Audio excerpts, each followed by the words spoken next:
don't have to be strong in a sense, but we need to know a few things, and I want to share that with you tonight. Point one, we need to acknowledge that we're weak. In our bad times and when we're in the darkness, sometimes it seems that we can't get out of that darkness. It seems like the night has been too long and too hurtful.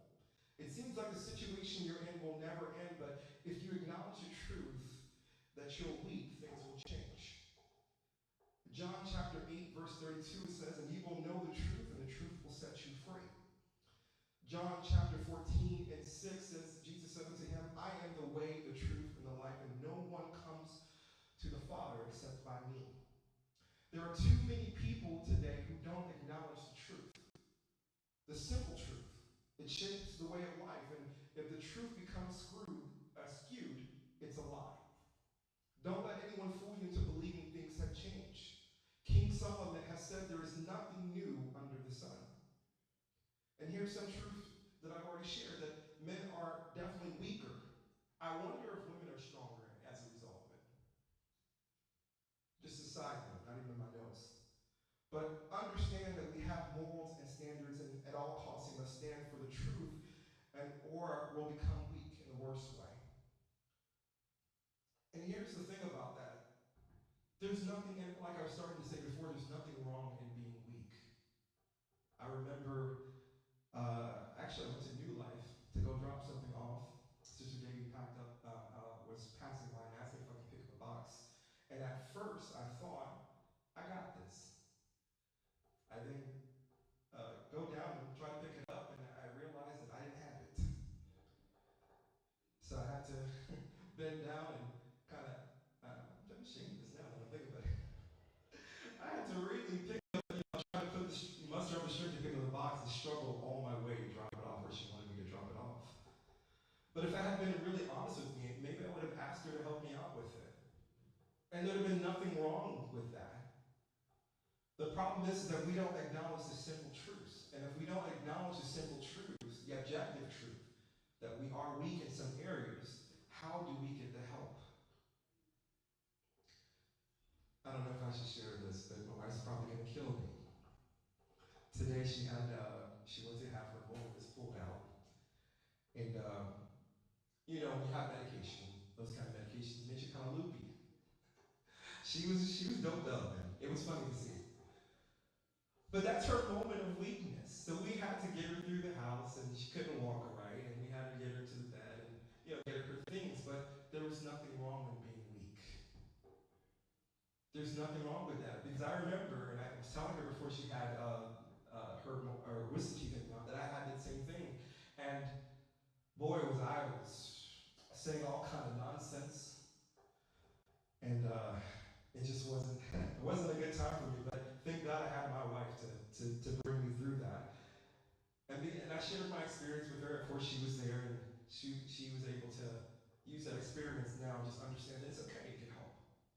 Because I think too often, especially in marriage, we come into it as two single people not knowing anything.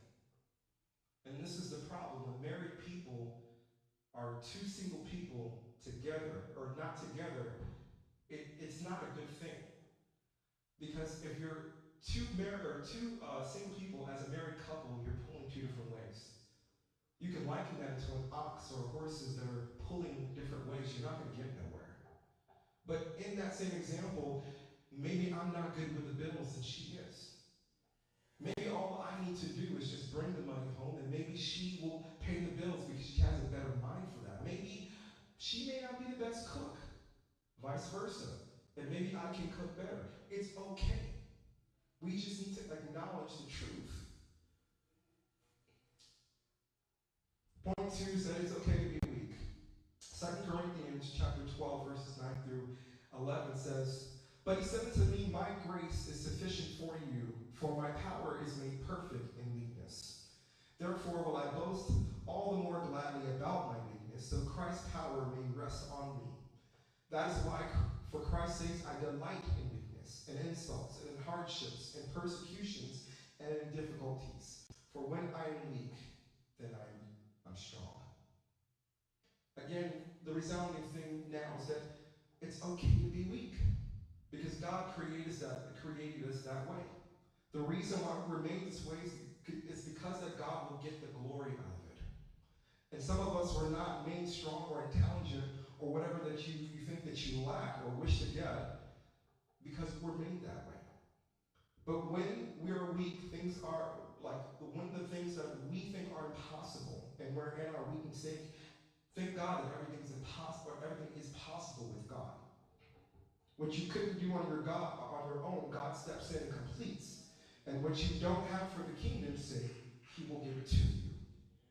So if you don't know what to say to God, or to say to someone about God, God will give you the words. If you don't know what to pray, God will give you the reason to pray to the people. I know this as a new convert. Back when I was first baptized, this is the first time, like things have happened to me, in my life that I couldn't explain, and I knew it was God. But this is a new phenomenon. As soon as I was baptized and filled with the Holy Ghost, He woke me up 12 o'clock on the dot every night as a new convert. And He would tell me to pray for certain people. He would give me names, and sometimes He would show me faces. Other times it would be a whole vision, and I knew it happened because when I'm around these people, I would hear them talking about the things that I had seen the night or a few nights prior. So I knew that God was, telling me to pray because prayer is not only important, but when you're praying, you don't know what are the things that you are affecting in other people's lives. I once heard a testimony while we were in service that there was a missionary that went out to a country and they asked for prayer and something was happening in that moment and that they were in danger, but the saints were beginning to pray, and in that moment they were set free. We know that prayer can change things. We know that God has the power to set us free, but if we don't admit that we're weak, how can He? Because the mindset about weakness is the same thing as akin to Egypt. You're stuck, and you're stuck in chains that you put on yourself because you're thinking, I can't tell anybody what I'm going through. I can't tell someone, that I'm dealing with something, mental illness, or I can't tell someone that I need money. I can't tell someone that I need a friend because I'm lonely. I can't tell someone that I just need something from them, whatever it may be, because you're thinking that your weakness is in telling someone when your weakness is you bound up. You're bound up and you can't move by chains that you can't see. All because that you won't reach out. And that's the thing.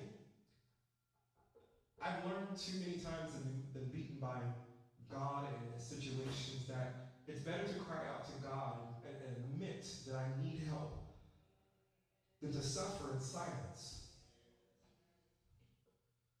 Because the real weakness is not doing anything at all. I have a semi-point to this. Knowing your weakness and not being overcome by it. If you struggle with lying, ask God to help you stop lying. If you struggle with being petty, you're a minister here, God will work on you with that. Admit it to God. If you struggle with anger or oppression or lust or some kind of sexual sin, God will help you, and you need to get accountability. It's because we choose to struggle alone without calling on God and asking for His help, that's when we're really overtaken. And the thing is that we don't have to be overtaken. As apostolic believers, we can call on the name. We know the name of the Lord better than anyone else. We know the power in His name. And yet, why are we sitting sometimes not being able to call it?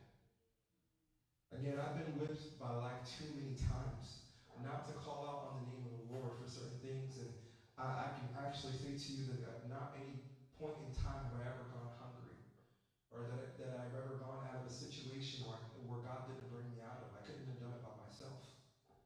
I always tell you guys, if I could be a millionaire on my own merit, I would have done so already. It's not a weakness. It's because I can't do it on my own. But God can do it. Let me read this Psalms 23 here, and hopefully this makes sense to you. The Lord is my shepherd, I shall not want. He maketh me lie down in green pastures. He leadeth me beside the still waters and restoreth my soul. He leadeth me in paths of righteousness for his name's sake. And yea, though I walk through the valley of the shadow of death, I fear no evil. For thou art with me. Thy rod and thy staff comfort me. And thou preparest a table before me in the presence of my enemy. And thou anointest my head with oil. My cup runneth over. Surely goodness and mercy shall follow me all the days of my life. And I will dwell in the house of the Lord forever. I think that we need to take this more seriously when you read something like that, because we need to rely on the Lord more than what our supposed weaknesses are. We need to rely on the Lord even when you have a medical diagnosis, even when you have those bills that are surmounting up, even when you have, internal conflict within your family or your friends. Because right here in the scripture, he's pretty much telling us that he's got it. And we have to, and here's what, and Pastor, you can correct me here. I think that for me personally, and I'll say it like this, it's more of a sin for you not to have faith than it is for something not to happen. I'm not sure if you're catching that. But if God said he was going to do something for you, then it's already done. And I would think about this along, and people walk up, there'd be like, we call it, evangelists would come up and they would pray, God's going to do a miracle in your life. You're going to get healing. If it didn't happen, it's not because the prayer was inefficient and it didn't work. If it didn't happen, it's most likely because of your faith. And the thing about this is that if God was saying in Scripture, if we had faith as big as a mustard seed, do you know how small that is? I just planted over 160 seeds last week on Wednesday. The mustard seed is a brassica. It's the same thing as broccoli or cauliflower or kale. Those seeds are so small that I have to pick up 4 of them to know that I picked up something. So what is the Lord saying when he's saying that you have to have faith as small as a mustard seed? You can move a mountain. Now, if you juxtapose that to the centurion asking Jesus to heal the servant but not to go to his house, and Jesus marveling at him and saying that you have more faith than all of Israel. Now think about it. Mustard seed, so small. That means that we don't even have an ounce of faith that the Lord can work with. I'm here to tell you that when I prayed to the Lord, and I prayed, for income and things of that nature to be sustained, he heard my cry. And matter of fact, the very next day, he started beginning to change things. Because for 15 days, I remember like it was yesterday, the first 15 days of January, and one of these years I was selling health insurance or Medicare, I had no sales, and that was not a norm for me. I'm used to having at least 1 or 2 on a low day. But for 15 days, I had nothing. It was a drought. And I was becoming fearful because I live off of commission. So I prayed to the Lord, and I said, you know what? Clearly I can't do it. You got this. I tried everything in my own strength. I tried different techniques, and I met with all my leaders, and still nothing happened. So obviously you're waiting for me to come to you. So I need you to do this. I need you to, touch my vocal cords, or touch my mind, and you to talk to these people and not me. And on January 16th of that year, I began to make 7 to 10 sales every day, and become the top salesperson in that year, and continued on. I'm here to tell you that it's not, I was weak in that moment. There's nothing that I could do to change that. But when I went to the Lord, he had the confidence. There's a reason why his train fills the temple. He's never lost a battle. So if we acknowledge that, we can fail, but he can't. We need to go to the source. I'm not going to keep you here long. Point 3. We have to be broken in order to become stronger. Anyone ever noticed that the military treats the recruits like crap? There's 3 phrases it's fashioned after the flag. I think it's red, white, and blue phase. And the first 2 phases are meant to break them down. They're psyche down. And it's it's meant to shape them in order, but by the time they make it to blue phase, they're all built up, and they'll fight you if they have to. They're strong now. And the thing about that is that it's the same thing, like, like the guy I was talking about before. He was taking steroids, right? To become stronger. When naturally muscle is broken down when you work out and it repairs itself. And that's how you become stronger. By the breaking and the tearing of your muscles, and it kind of gets better. But the problem is that if you don't know how to be weak and break, how can you get stronger? If you don't know where your weaknesses are, and you can clearly see them. If I were to ask you what your weakness is, there better not be a soul in the building and tell me, oh, I don't have any weaknesses. You got weaknesses. But you have to be broken, essentially, to be made strong. If you don't know how to pray, what's the best way to do that? Start praying. Acknowledge your weakness before the Lord and ask Him for help. Maybe go to a mentor, go to a pastor, and ask him, how do I pray? If you want to know how to do something at your job, you would have to go, just like I did, and it failed, but normally it would work for other people. Get a mentor at the job, or a mentor at the business, or a mentor at whatever that you want to do, because you're admitting that you have a deficiency or a weakness, and there's nothing wrong with that. There's people who pay good money to cut years of work or years of trying to do something in order to make it to their accomplished goal. If you would have told me right now that all it costs is $100 to have a great Medicare or health insurance agency, wouldn't you know that I would pay it? I'd pull it out right now. And if I didn't have it, I would go find it. Because it would cut my time and I can worry about other things. And you know what? I would find another mentor above me so that I can grow. But that's how the Lord is. He is ultimately the great mentor. He's going to lead you to all truth and righteousness. And He'll give you the desires that He puts in your heart so that you can make it where you're supposed to go. I want to read one thing here. That's a familiar passage of Scripture.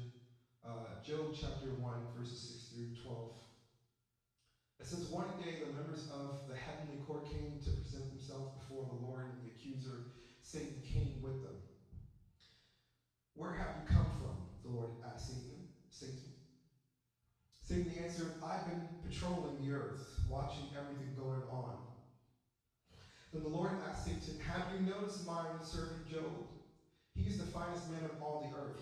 He is blameless, a man of complete integrity. He fears God and stays away from evil. Verse 9.